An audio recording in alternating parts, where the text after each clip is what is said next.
सदा शिवम भजाम्यहं श्री शिवाय नमस्तुभ्यं। बंधुजनों, भक्तजनों, आप सभी का ब्रह्म देव कन्या चैनल पर बहुत बहुत स्वागत है। सावन मास में शिव महापुराण की महिमा सुनना सभी तरह के पुण्य फल देने वाला है। आपके जीवन में जो भी बाधाएं हैं, जो भी समस्याएं हैं, उन सभी का समाधान इस शिव पुराण महात्म्य कथा सुनने से हो जाएगा। बंधुजनों, भक्तजनों, यदि आप इस कथा महात्म्य को ध्यान पूर्वक एकाग्रचित होकर सुनते हैं या शेयर करके किसी और को भी सुनाते हैं, आपके जीवन में सुख, शांति और समृद्धि होगा। भगवान महाकाल, महाकालेश्वर शिव जी, महादेव आपकी सभी दुखों का, सभी समस्याओं का अंत करेंगे। तो भक्तजनों, बंधुजनों, चलिए शिव महापुराण की कथा शुरू करते हैं। आज हम शिव महापुराण के श्री विद्वेश्वर संहिता तीसरे खंड का तीसरा अध्याय का श्रवण करेंगे। तो बोलिए ओम नमः शिवाय, ओम नमः शिवाय, ओम नमः शिवाय। नारद जी बोले, हे ब्रह्मा जी, हे महामते, आपने अपने श्री मुख से मैना के पूर्व जन्म की कथा कही जो कि अद्भुत व अलौकिक थी। हे भगवान, अब आप मुझे यह बताइए कि पार्वती जी मैना से कैसे उत्पन्न हुई और उन्होंने त्रिलोकीनाथ भगवान शिव को किस प्रकार पति के रूप में प्राप्त किया। ब्रह्मा जी बोले कि हे नारद, मैना और हिमवान के विवाह पर बहुत उत्सव मनाया गया। विवाह के पश्चात वे दोनों अपने घर पहुंचे। तब हिमालय और मैना सुख पूर्वक अपने घर में निवास करने लगे। तब श्री हरि विष्णु अन्य देवताओं को अपने साथ लेकर हिमालय के पास गए। सब देवताओं को अपने राज दरबार में आया देखकर हिमालय बहुत प्रसन्न हुए।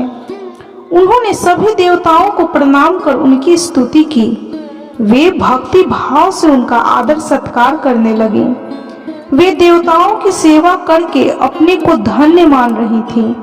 हे मुने, हिमालय दोनों हाथ जोड़कर उनके सामने खड़े हो गए और बोले, भगवान, आप सबको एक साथ अपने घर आया देखकर मैं बहुत प्रसन्न हूँ। सच कहूँ तो आज मेरा जीवन सफल हो गया है। आज मैं धन्य हो गया हूँ। मेरा राज और मेरा पूरा कुल आपके दर्शन मात्र से ही धन्य हो गया। आज मेरा तप, ज्ञान और सभी कार्य सफल हो गए। भगवान, आप मुझे अपना सेवक समझे और मुझे आज्ञा दे कि मैं आपकी क्या सेवा करूं। मुझे बताइए कि मेरी योग्य क्या सेवा है। गिरिराज हिमालय के ये वचन सुनकर देवतागण प्रसन्नता पूर्वक बोले, हे हिमालय, हे गिरिराज, देवी जगदम्बा उमा ही प्रजापति दक्ष के यहाँ उनकी कन्या सती के रूप में प्रकट हुई थीं। घोर तपस्या करने के बाद उन्होंने शिव जी को पति के रूप में प्राप्त किया था, परंतु अपने पिता प्रजापति दक्ष के यज्ञ में वे अपने पति का अपमान सह न सकी और उन्होंने योग अग्नि में अपना शरीर को भस्म कर दिया। यह सारी कथा तो आप जानते ही हैं। अब देवी जगदम्बा पुनः पृथ्वी पर अवतरित होकर शिव जी की अर्धांगिनी बनना चाहती हैं। हे हिमालय, हम सभी यह चाहते हैं कि देवी सती पुनः आपके घर में अवतरित हों। श्री हरि विष्णु जी की यह बात सुनकर हिमालय बहुत प्रसन्न हुए और आदर पूर्वक बोले कि हे भगवान, यह मेरे लिए बड़े सौभाग्य की बात है कि देवी मेरे घर आंगन को पवित्र करने के लिए मेरी पुत्री के रूप में प्रकट होंगी। तब हिमालय अपनी पत्नी के साथ और देवताओं को लेकर देवी जगदम्बा की शरण में गए। उन्होंने देवी का स्मरण किया और श्रद्धा पूर्वक उनकी स्तुति करने लगे। देवता बोले, हे जगदम्बे, हे उमे, हे शिवलोक में निवास करने वाली देवी, हे दुर्गे, हे महेश्वरी, हम सब आपकी भक्ति पूर्वक नमस्कार करते हैं। आप परम कल्याणकारी हैं। आप पावन और शांति स्वरूप आदि शक्ति हैं। आप ही परम ज्ञानमयी शिव प्रिया जगदम्बा हैं। आप इस संसार में हर जगह व्याप्त हैं। सूर्य की तेजस्वी किरण आप ही हैं। आप ही अपने तेज से इस संसार को प्रकाशित करती हैं। आप ही जगत के पालन करती हैं। आप ही गायत्री, सावित्री और सरस्वती हैं। आप धर्म स्वरूपा और वेदों की ज्ञाता हैं। आप ही प्यास और आप ही तृप्ति हैं। आपकी पुण्य भक्ति भक्तों को निर्मल आनंद प्रदान करती है। आप ही पुण्य आत्माओं के घर में लक्ष्मी के रूप में और पापियों के घर में दरिद्रता और निर्धनता बनकर निवास करती हैं। आपके दर्शनों से शांति प्राप्त होती है। आप ही प्राणियों का पोषण करती हैं तथा पंचभूतों के साथ तत्व से तत्व स्वरूपा हैं। आप ही नीति हैं और आप सामदेव की गति हैं। आप ही ऋग्वेद और अथर्ववेद की गति हैं। आप ही मनुष्यों के नाक, कान, आँख, मुंह और हृदय में विराजमान होकर उनके घर में सुखों का विस्तार करती हैं। हे देवी जगदम्बा, इस संपूर्ण जगत के कल्याण एवं पालन के लिए हमारी पूजा स्वीकार करके आप हम पर प्रसन्न हो।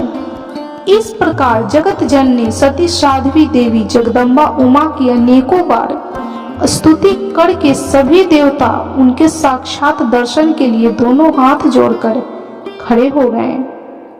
ब्रह्मा जी बोले कि हे नारद, देवताओं के द्वारा की गई स्तुति से प्रसन्न होकर दुखों का नाश करने वाली जगदम्बा देवी दुर्गा उनके सामने प्रकट हो गईं। वे अपने दिव्य रत्न जड़ित रथ पर बैठी हुई थीं। उनका मुख करोड़ों सूर्य के तेज के समान चमक रहा था। उनका गौर वर्ण दूध के समान उज्जवल था। उनका रूप अतुल्य था। रूप में उनकी तुलना किसी से भी नहीं की जा सकती थी। वे सभी गुणों से युक्त थीं। दुष्टों का संहार करने के कारण ही वे चंडी कहलाती हैं। वे अपने भक्तों की सभी दुखों और पीड़ाओं का निवारण करती हैं। देवी जगदम्बा पूरे संसार की माता हैं। वे ही प्रलय काल में समस्त दुष्टों को उनके बंधु बांधवों सहित घोर निद्रा में सुला देती हैं। वही देवी उमा इस संसार का उद्धार करती हैं। उनके मुखमंडल का तेज अद्भुत है। इस तेज के कारण उनकी ओर देख पाना भी संभव नहीं है। तब उनके अमृत दर्शनों की इच्छा लेकर श्री हरि विष्णु सहित सभी ने स्तुति की। तब उनके अमृतमय स्वरूप को देखा। उनके अद्भुत स्वरूप के दर्शनों से सभी देवता आनंदित होकर बोले, हे महादेवी, हे माँ जगदम्बा, हम आपके दास हैं। आपके शरण में हम बहुत आशा लेकर आए हैं। कृपा करके हमारे आने के उद्देश्य को समझकर हमारे मनोरथ को पूर्ण कीजिए। हे देवी, पहले आप प्रजापति दक्ष की कन्या के रूप में प्रकट होकर रुद्रदेव की पत्नी बनी और ब्रह्मा जी व अन्य देवताओं के दुख दूर किए। अपने पिता के यज्ञ में अपने पति का अपमान देखकर स्वेच्छा से अपने शरीर का त्याग कर दिया। इससे रुद्रदेव बड़े दुखी हैं। वे अत्यंत शोकाकुल हो गए हैं। साथ ही आपके यहाँ से चले आने से देवताओं की जो इच्छा थी वह भी अधूरी रह गई है। इसलिए हे जगदम्बिके, आप पृथ्वी लोक पर पुनः अवतार लेकर रुद्रदेव को पति के रूप में पाइए, ताकि इस लोक का कल्याण हो सके और सनत कुमार मुनि का कथन भी पूर्ण हो सके। हे भगवती, आप हम सब पर ऐसी ही कृपा करें ताकि हम सभी प्रसन्न हो जाएं तथा महादेव जी भी पुनः सुखी हो जाएं, क्योंकि आपसे वियोग होने के कारण वे अत्यंत दुखी हैं। कृपा करके हमारे सभी कष्टों और दुखों को दूर करें। हे नारद, ऐसा कहकर सभी देवता पुनः भगवती की आराधना करने लगे। तत्पश्चात हाथ जोड़कर चुपचाप खड़े हो गए। तब उनके अनन्य स्तुति से देवी उमा को बहुत प्रसन्नता हुई। तब देवी शिव जी का स्मरण करते हुए बोली कि हे श्री हरि विष्णु, हे ब्रह्मा जी तथा समस्त देवताओं और ऋषि मुनियों, मैं तुम्हारी आराधना से बहुत प्रसन्न हूँ। अब तुम सभी अपने अपने निवास स्थान पर जाओ और सुखपूर्वक वहां पर निवास करो। मैं निश्चय ही अवतार लेकर हिमालय मैना की पुत्री के रूप में प्रकट होंगी, क्योंकि मैं अच्छे से जानती हूँ कि जब से मैंने प्रजापति दक्ष के यज्ञ की अग्नि में अपना शरीर त्यागा है, तब से मेरे पति त्रिलोकीनाथ महादेव जी भी निरंतर काला अग्नि में जल रहे हैं। उन्हें हर समय मेरी ही चिंता रहती है। वे हर समय यह सोचते हैं कि उनके क्रोध के कारण ही मैं उनका अपमान देखकर वापस नहीं आई और मैंने वहीं अपना शरीर त्याग दिया। यही कारण है कि उन्होंने अलौकिक वेश धारण कर लिया है और सदैव योग में ही लीन रहते हैं। अपनी प्राण प्रिया का वियोग वे सहन नहीं कर सके हैं, इसलिए उनकी भी यही इच्छा है कि मैं पुनः पृथ्वी पर अवतीर्ण हो जाऊं, ताकि हमारा मिलन पुनः संभव हो सके। महादेव जी की इच्छा मेरे लिए सदैव सर्वोपरि है, अतः मैं अवश्य ही हिमालय मैना की पुत्री के रूप में अवतार लूंगी। इस प्रकार देवताओं को बहुत आश्वासन देकर देवी जगदम्बा वहां से अंतर्ध्यान हो गईं। तत्पश्चात श्री हरि विष्णु व अन्य देवताओं का मन प्रसन्नता और हर्ष से खिल उठा। वे उस स्थान को जहां देवी ने दर्शन दिए थे अनेकों बार नमस्कार कर अपने अपने धाम को चल दिए। नारद जी ने पूछा, हे विधाता, देवी के अंतर्ध्यान होने के बाद जब सभी देवता अपने अपने धाम को चले गए, तब आगे क्या हुआ? कृपा करके मुझे आगे की भी कथा सुनाइए। तब ब्रह्मा जी बोले कि हे मुनि श्रेष्ठ नारद, जब देवी जगदम्बा वहां सभी देवताओं और हिमालय को आश्वासन देकर अपने लोक को चली गईं, तब श्री हरि विष्णु ने मैना और हिमालय को देवी जगदम्बा को प्रसन्न करने के लिए उनकी स्तुति करने के लिए कहा। साथ ही देवी का भक्ति पूर्वक चिंतन करने और उनकी भक्ति भावना से तपस्या करने का उपदेश देकर सभी देवताओं सहित श्री हरि विष्णु भी अपने वैकुंठ लोक को चले गए। तत्पश्चात मैना और हिमालय दोनों सदैव देवी जगदम्बा के अमृतमयी और कल्याणमयी स्वरूप का चिंतन करते हुए और उनकी आराधना में ही मग्न रहते थे। हिमालय पत्नी मैना देवी जगदम्बा की कृपा दृष्टि पाने के लिए शिव जी सहित उनकी आराधना करती थी। वे ब्राह्मणों को दान देती और उन्हें भोजन कराती थी। मन में ही देवी दुर्गा को पुत्री रूप पाने की इच्छा लिए हिमालय और मैना ने चैत्र मास से आरंभ कर 27 वर्षों तक देवी की पूजा अर्चना नियमित रूप से की। मैना अष्टमी तिथि व्रत रखकर नवमी को लड्डू, खीर, पीठी, श्रृंगार और विभिन्न प्रकार के पुष्पों से उन्हें प्रसन्न करने का प्रयास करती। उन्होंने गंगा के किनारे दुर्गा देवी की मूर्ति बना रखी थी। वे सदैव उसकी नियम से पूजा करती थी। मैना देवी जगदम्बा की निराहार रहकर पूजा करती, कभी जल पीकर कभी हवा से ही व्रत को पूरा करती। 27 वर्षों तक नियम पूर्वक भक्ति भावना से जगदम्बा दुर्गा की आराधना करने के पश्चात देवी जगदम्बा प्रसन्न हो गईं। तब देवी जगदम्बा ने मैना और हिमालय को अपने साक्षात दर्शन दिए। देवी जगदम्बा बोली कि हे गिरिराज हिमालय और महारानी मैना, मैं तुम दोनों की तपस्या से बहुत प्रसन्न हूँ, इसलिए जो तुम्हारी इच्छा है वह वरदान मांग सकते हो। हे हिमालय प्रिया मैना, तुम्हारी तपस्या और व्रत से मुझे बड़ी प्रसन्नता हुई है, इसलिए मैं तुम्हें मनोवांछित फल प्रदान करूंगी। सो जो इच्छा है सो कहो। तब मैना देवी दुर्गा को भक्ति भावना से प्रणाम करते हुए बोली, देवी जगदम्बिके, आपके प्रत्यक्ष दर्शन करके मैं धन्य हो गई। हे देवी, मैं आपके स्वरूप को प्रणाम करती हूँ। हे माता, हम पर प्रसन्न होइए। मैना के वचनों को सुनकर देवी दुर्गा को बहुत संतोष हुआ और उन्होंने मैना को गले से लगा लिया। देवी के गले लगते ही मैना को ज्ञान की प्राप्ति हो गई। तब वे देवी जगदम्बा से कहने लगे कि इस जगत को धारण करने वाली, लोगों का पालन करने वाली तथा मनोवांछित फलों को देने वाली देवी, मैं आपको प्रणाम करती हूँ। आप ही इस जगत में आनंद का संचार करती हैं। आप ही माया हैं, आप ही योग निद्रा हैं। आप अपने भक्तों के शोक और दुखों को दूर करती हैं। आप ही अपने भक्तों को अज्ञानता के अंधेरों से निकालकर उन्हें ज्ञान रूपी तेज प्रदान करती हैं। भला मैं तुच्छ स्त्री कैसे आपकी महिमा का वर्णन कर सकती हूँ। आप आकार रहित तथा अदृश्य हैं, आप शाश्वत शक्ति हैं, आप परम योगिनी हैं और इच्छा अनुसार नारी रूप में धरती पर अवतार लेती हैं। आप ही पृथ्वी लोक पर चारों ओर फैली प्रकृति हैं। ब्रह्मा के स्वरूप को अपने वश में करने वाली विद्या आप ही हैं। हे जगदम्बा माता, आप मुझ पर प्रसन्न होइए। आप ही यज्ञ में अग्नि के रूप में प्रज्वलित होती हैं। माता, आप ही सूर्य की किरणों को प्रकाश प्रदान करने वाली शक्ति हैं। चंद्रमा की शीतलता भी आप ही हैं। ऐसी महान और मंगलकारी देवी जगदम्बा का मैं स्तवन करती हूँ।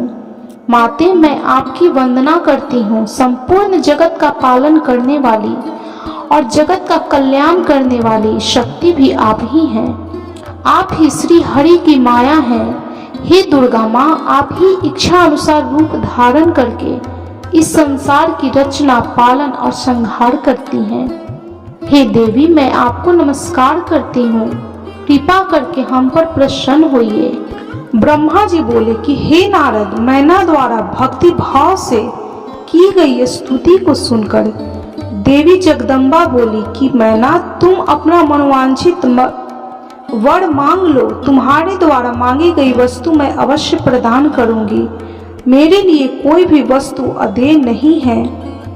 देवी जगदम्बा के इन वचनों को सुनकर मैना बहुत खुश हुई और बोली कि हे शिवे, आपकी जय हो। हे जगदम्बिके, आप ही ज्ञान प्रदान करती हैं। आप ही सबको मनोवांछित वस्तु प्रदान करती हैं। हे देवी, मैं आपसे वरदान मांगती हूँ। हे माते, आप मुझे 100 पुत्र प्रदान करें जो बलशाली और पराक्रमी हों, जिनकी आयु लंबी हो। तत्पश्चात मेरी एक पुत्री हो जो साक्षात आपका ही स्वरूप हो। हे देवी, आप सारे जहां से पूजित हैं तथा सभी गुणों से संपन्न और आनंद देने वाली हैं। हे माता, आप ही सभी कार्यों की सिद्धि करने वाली हैं। हे भगवती, देवताओं के कार्यों को पूरा करने के लिए आप रुद्रदेव की पत्नी हुई है और इस संसार को अपनी कृपा से कृतार्थ करने के लिए मेरी पुत्री बनकर जन्म लीजिए। मैना के कहे वचनों को सुनकर देवी भगवती मुस्कुराने लगी। तब सबके मनोरथों को पूर्ण करने वाली देवी मुस्कुराते हुए बोली, मैना, मैं तुम्हारी भक्ति भाव से की गई तपस्या से बहुत प्रसन्न हूँ। मैं तुम्हारे द्वारा मांगे गए वरदानों को अवश्य ही पूर्ण करूंगी। सर्वप्रथम मैं तुम्हें 100 बलशाली पुत्रों की माता होने का वर प्रदान करती हूँ। उन 100 पुत्रों में से सबसे पहले जन्म लेने वाला पुत्र सबसे अधिक शक्तिशाली और बलशाली होगा। तत्पश्चात मैं स्वयं तुम्हारी पुत्री के रूप में तुम्हारे गर्भ से जन्म लूंगी। तब मैं देवताओं के हित का कल्याण करूंगी। ऐसा कहकर जगत जननी परमेश्वरी देवी जगदम्बा वहां से अंतर्ध्यान हो गई। तब महेश्वरी से अपने द्वारा मांगा गया अभीष्ट फल पाकर देवी मैना खुशी से झूम उठी। तत्पश्चात वे अपने घर चली गईं। घर जाकर मैना ने अपने पति हिमालय को भी अपनी तपस्या की पूर्णता और वरदानों की प्राप्ति के बारे में बताया, जिसे सुनकर हिमालय बहुत प्रसन्न हुए। तब वे दोनों अपने भाग्य की सराहना करने लगे। तत्पश्चात कुछ समय बाद मैना को गर्भ ठहरा। धीरे धीरे समय व्यतीत होता गया। समय पूर्ण होने पर मैना ने एक पुत्र को जन्म दिया, जिसका नाम मैनाक रखा।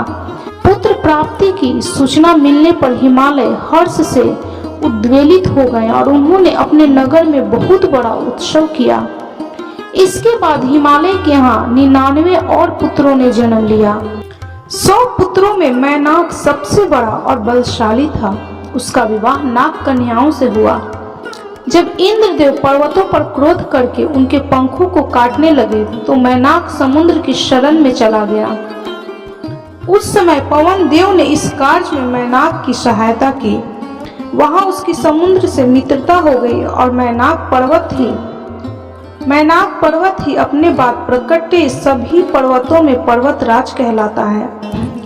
इस प्रकार शिव महापुराण के श्री रुद्र संहिता 3 खंड का यह 5वां अध्याय संपन्न हुआ तो बोलिए कर्पूर गौरम करुणावतारम संसार सारम भुजगेंद्र हारम सदा वसंतम हृदय अरविंदे भवम भवानी सहितम नमामि। ओम नमः शिवाय, ओम नमः शिवाय, ओम नमः शिवाय। आप भी इस शिव भक्ति की कथा अवश्य सुने। इस कथा को सुनने से आपके मन की जो भी मनोरथें होंगी भगवान पूर्ण करेंगे। आपके जीवन की सभी समस्याओं का भगवान शिव महाकालेश्वर समाधान करेंगे। तो बोलिए कर्पूर गौरम करुणावतारम संसार सारम भुजगेंद्र हारम सदा वसंतम हृदय रविंदे भवम भवानी सहितम नमामि। ओम नमः शिवाय, ओम नमः शिवाय, ओम नमः शिवाय।